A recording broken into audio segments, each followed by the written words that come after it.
আসসালামু আলাইকুম। Welcome back to my YouTube channel Sajina Ashadullah studio. যারা নতুন আছে অবশ্যই আমার চ্যানেলটা সাবস্ক্রাইব করতে ভুলবেন না কিন্তু। আজকে আমি বানাবো ঝাল ঝাল ডিম কষা। সেই জন্য এখানে আমি পেঁয়াজ, টমেটো আর ধনেপাতা নিয়েছি। পেঁয়াজগুলোকে মিহি মিহি করে কেটে নিয়েছি। এখানে ধনেপাতাগুলোকেও কুচি কুচি করে কেটে নিয়েছি ছোট ছোট করে। আর টমেটোগুলোকে এরকমভাবে কেটেছি, বেশি বেশি পাতলা করিনি, বেশি মোটাও করিনি। এখানে মশলা নিয়েছি নুন, ঝালের গুঁড়ো, হলুদ, কাঁচা লঙ্কা, জিরে মরিচ আর গরম মশলা। এখানে আমি ডিমটাকে লাল করে নিয়েছি। যেই তেলে ডিম লাল করছি তাতেই আমি পেঁয়াজগুলো দিয়ে দিলাম। পেঁয়াজগুলো যখন বাদামি রঙের হয়ে আসবে তখন আমি এক এক করে সব মশলাগুলোকে দিয়ে দিয়েছি।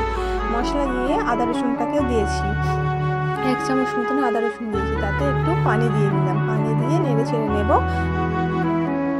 দিয়ে টমেটোকে দিয়ে দেবো।